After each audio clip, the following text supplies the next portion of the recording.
Salut à tous, c'est toujours un plaisir de vous retrouver sur les antennes de CRTV News. Vous regardez Final 8 seul, la toute deuxième sortie de ce mois de septembre. Et bien, dans cette édition, on va parler de l'afro-basket féminin. La compétition s'est donc achevée hier dimanche au Palais des Sports de Yaoundé. On parlera également de volleyball, des championnats d'Afrique des Nations. On va revenir sur le parcours de nos Lions, championnes d'Afrique. Voilà pour le sommaire. La suite, c'est dans un instant.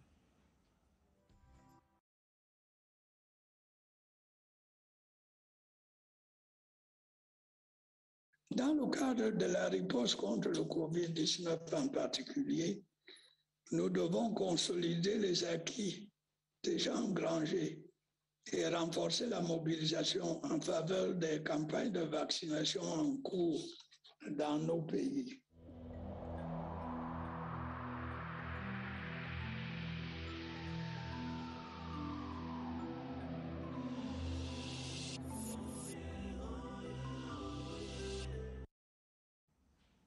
Merci une fois de plus si vous nous rejoignez sur CRTV News. Ouvrons cette édition en cyclisme et parlons du Grand Prix cycliste international Chantal Biya pour signaler que l'édition 2021, la cérémonie de présentation de cette compétition a lieu dès ce lundi à partir de 10h. Ce sera donc au Hilton Hotel de Yaoundé. La cérémonie organisée par la Fédération camerounaise de cyclisme est placée sous le haut patronage du ministre des Sports et de l'Éducation physique, le professeur Narcisse Mweli Kombi. Et je vous le disais donc en titre, les Nigérianes sont sacrées championnes de l'afro-basket pour la 3e fois consécutive après avoir largement mené le jeu face au Mali, tombeur du Cameroun. En demi-finale, les Nigérianes l'emportent donc par 70 contre 59. Le Cameroun, lui, occupe la 3e place après avoir pris le dessus sur les Sénégalaises par 53 paniers contre 49. La compétition s'est déroulée au Palais des Sports de Yaoundé. Esther Aimbo. Vont se contenter du bronze. Après avoir pris le dessus sur le Sénégal en match de classement, les filles de Ahmed Bobo Djoya prennent la 3e place au terme de l'afro-basket féminin qui s'est déroulé au Cameroun. Le Nigeria s'adjuge pour la 3e fois consécutive le titre de champion. Le Mali, tombeur du Cameroun en demi-finale, va se contenter de la 2e place. Merci Esther Aimbo. Et à la suite d'Esther Aimbo, on parle de volleyball. On va revenir sur la compétition avec le retour triomphal de nos Lions qui sont donc rentrés le week-end dernier. Et à la suite, notre reporter Évariste Yenga pour nous faire revivre ces moments. 1h ce matin à Kigali, il est minuit à Yaoundé. Les championnes d'Afrique et leurs trophées rentrent dans la salle d'embarquement à l'aéroport de la capitale du Rwanda.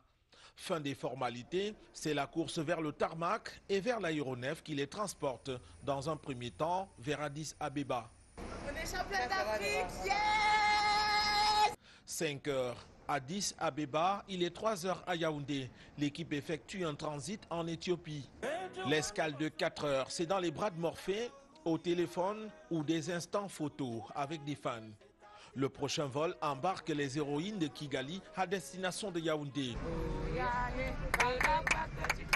Papa, oh, je m'engage dans ton équipe. Tout le peuple camerounais, nous sommes très heureux d'être sur le chemin du retour. On a hâte de vous retrouver pour tous faire de la fête ensemble. 10h50, l'engin volant transperce les nuages au-dessus de l'aéroport de Simalène. La capitaine en avant, les triples championnes d'Afrique surgissent. Au préalable, il y a 7 exigences sanitaires, le dépistage Covid-19, avant de venir présenter le trophée au ministre des Sports et de l'Éducation physique. Assisté du gouverneur de la région du Centre et du président de la fédération, le professeur Narcisse Mweli Kombi transmet les félicitations du chef de l'État et du peuple camerounais. Vraiment, merci pour les mots de monsieur, mon excellence Paul Biya, ainsi que madame la première dame. Et ça fait vraiment chaud au cœur d'entendre ces mots. Le passage du trophée suscite admiration et applaudissements. Les Lions quittent l'aéroport de Simalène. Il est 12h30. Que la sélection camerounaise de volleyball est rentrée dans l'histoire du sport camerounais en devenant la toute première équipe, toute discipline sportive confondue, à remporter un 3e sacre continental consécutif. Retour sur le parcours de nos Lions dans ce reportage de Merlin Kamla. Comme en 2017 à domicile et 2019 en Égypte, la chasse pour les Lions indomptables à la CAN de volleyball au Rwanda a été excellente. Dans un Kigali Arena dégarni, le Cameroun règne en roi, battant successivement au premier tour le Kenya, la Tunisie, le Burundi et la République démocratique du Congo, chaque fois sur le score sans appel de 3-7-0. Alors que la compétition semble s'arrêter avant la finale, avec 2 jours de pause, les filles de l'entraîneur Jean-René Akono ne baissent pas les bras et rééditent l'exploit d'éliminer par 3-7-0 la sélection du Nigeria lors des demi-finales, soit 25-13, 35-33 et 25-13. Les retrouvailles entre Camerounaises et Kenyanes à la finale vont tourner à l'avantage du Cameroun, qui réussit à faire plier son adversaire aux 2 premiers sets, 25-21, 25-23. Jouant sur la carte expérience, le Kenya, 9 fois champion d'Afrique, va se réveiller au 3e set en faisant pencher le score à son avantage, 25-15. Mais ce sera sans compter sur les qualités de Christelle Nana et ses coéquipières qui plient le match au 4e set, 25-23. 3 manches à 1, le Cameroun est de nouveau sur le toit de l'Afrique avec Christelle Nana et Laetitia Moma, respectivement meilleures joueuses et meilleures passeuses. Merlin Kamla, le Cameroun n'a pas que remporté le trophée, il a également remporté le trophée de meilleure joueuse de cette compétition. Et je vais vous permettre de suivre le portrait de la meilleure joueuse du championnat d'Afrique des Nations de volleyball dans ce reportage. Christelle Tchounjang Nana sur le toit du volleyball africain. Sacrée meilleure joueuse au championnat d'Afrique de volleyball dames qui s'est tenu à Kigali. La Camerounaise fait 1,84 m pour 80 kg. Elle arbore le dossard numéro 2 de la sélection camerounaise de volleyball. Habituée des grandes compétitions, elle fait partie de la cuvée des Lions qui ont remporté le championnat de volleyball en 2017 au Cameroun, en 2019 en Égypte et en 2021 au Rwanda. Dans la même lancée, elle a fait partie de l'équipe nationale du Cameroun au championnat du monde de volleyball en Italie et aux Jeux olympiques de 2016 à Rio de Janeiro. La Camerounaise ajoute à son palmarès une médaille d'argent aux Jeux africains de 2019 au Maroc. Après 11 années de carrière professionnelle, elle a acquis une certaine expérience qui lui a valu un contrat en mai dernier dans le volley club de Markham-Barwell, mais avant, elle a été sociétaire du volley club Chamalières où elle a passé 11 années de service, toujours en Ligue A féminine de France. Grâce à cette expérience, Christelle Nana apporte une plus-value à l'équipe nationale de volleyball. Ses capacités physiques, mentales et professionnelles font d'elle un maillon essentiel pour le volleyball camerounais.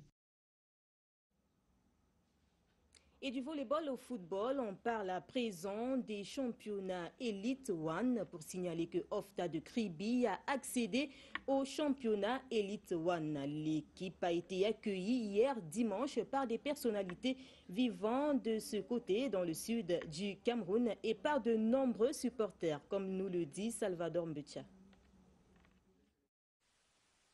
C'est sous une pluie de bénédictions que l'équipe de Ofta de Kribi a foulé le sol de la cité balnéaire sous une escorte des conducteurs de moto et de quelques supporters.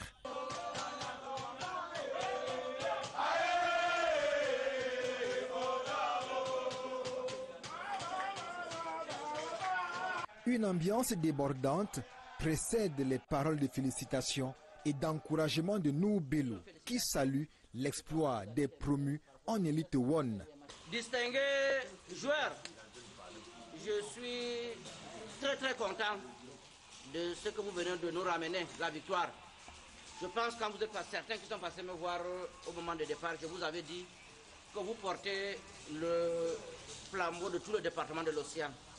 Et hier, vous nous avez honorés en remportant cette victoire qui vous envoie en Elite One. Donc je voudrais vous dire que vous êtes rentré dans l'histoire, celle du football du Cameroun, mais également celle du département de l'Océan, en étant cette génération de joueurs qui a permis le département de l'Océan de renouer avec la première division. À la résidence de Patrice Melom, en sa double qualité d'élite de l'Océan et de directeur général, le directeur général appelle les filles et fils de l'Océan à l'union sacrée pour mieux accompagner Oftade Kribi en élite one. Des solutions seront trouvées, ce sera donc l'issue, le fruit de ce travail en union entre les collectivités locales, d'abord la grande mairie et autres, les élites, les administrations, les entreprises qui sont installées sur la place de Kribi aujourd'hui. Je crois que... Des paroles qui réjouissent le cœur du président Silas Elvis Bouélé, qui rend par la suite un hommage à Félix Etoundi de regretter mémoire. Nous dédions cette montée à M. Edmond Félix Etoundi. Il a dédié cette montée parce que quand on a marqué le but, j'ai dit au Seigneur, Seigneur Dieu, que ce monsieur qui a cru en nous, fait que ce but-là, on ne l'égalise pas. Pour que, au moins, pour sa mémoire, qu'on gagne ce match et qu'on soit en division. Après cette accession en Elite One, il y a le titre de champion de la saison qu'il faut aussi remporter d'après le staff technique. On a fait le plus dur, arracher ce ticket d'accession en Elite One. Rester la finale, c'est vrai qu'elle est symbolique, mais comme je dis toujours, il faut toujours aller au bout. Et je pense qu'aller au bout, c'est faire tout pour remporter le titre, pour être la meilleure équipe de l'élite. Après Océan de Kribi, il y a 27 ans, Oftade Kribi goûte ainsi aux délices de l'élite one après 3 années passées en élite 2. Et c'est donc la fin de cette première partie de Final Whistle. Je vous retrouve juste après pour la seconde partie.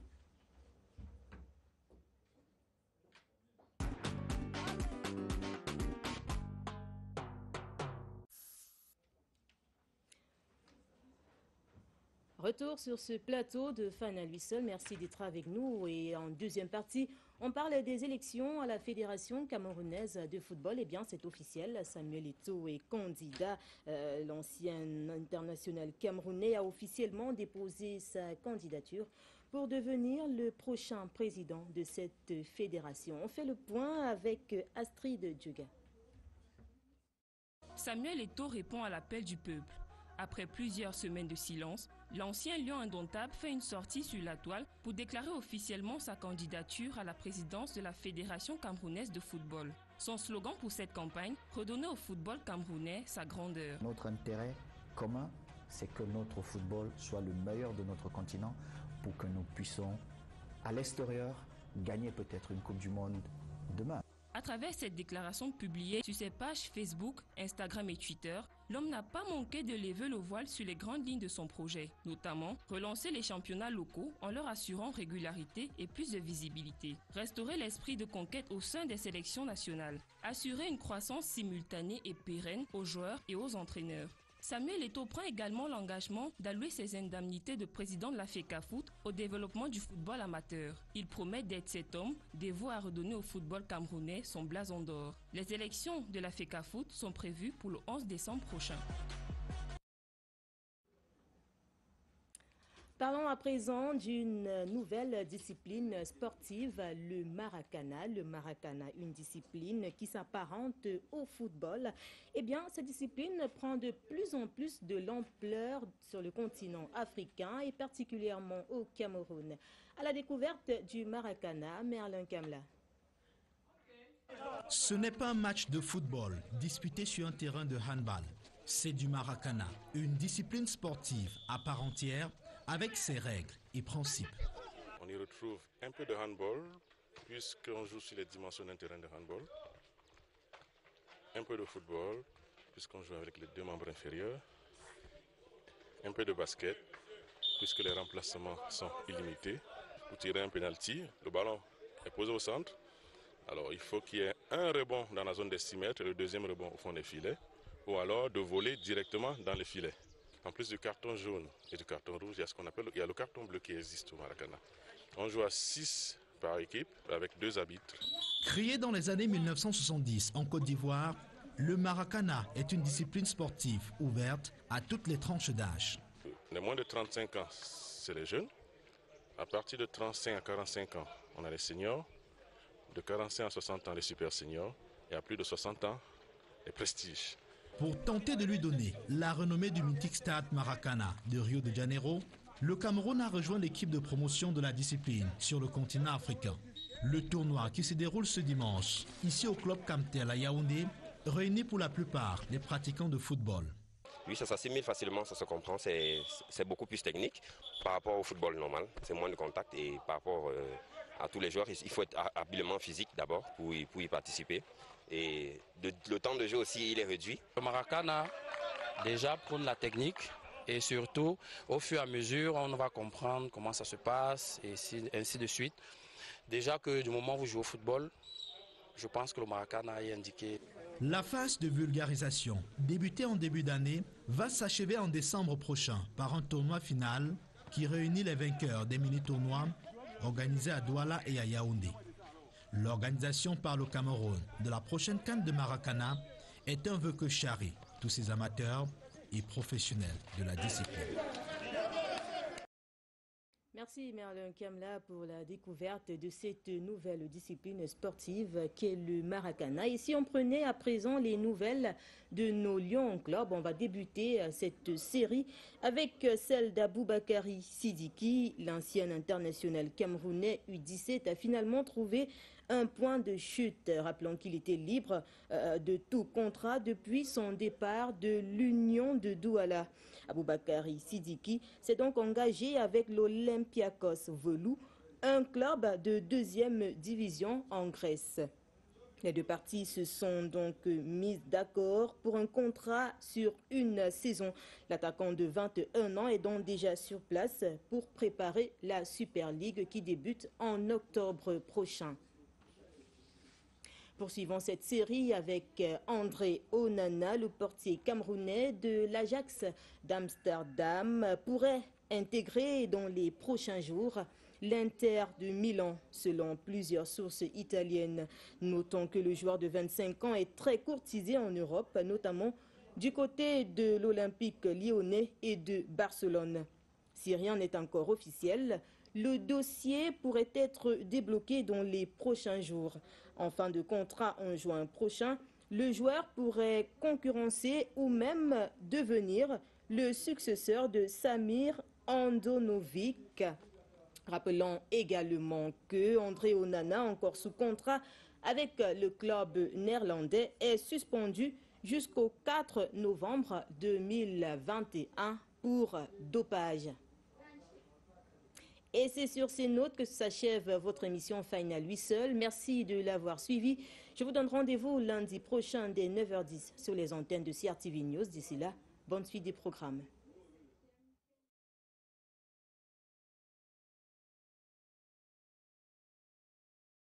Dans le cadre de la riposte contre le Covid-19 en particulier, nous devons consolider les acquis déjà engrangés et renforcer la mobilisation en faveur des campagnes de vaccination en cours dans nos pays.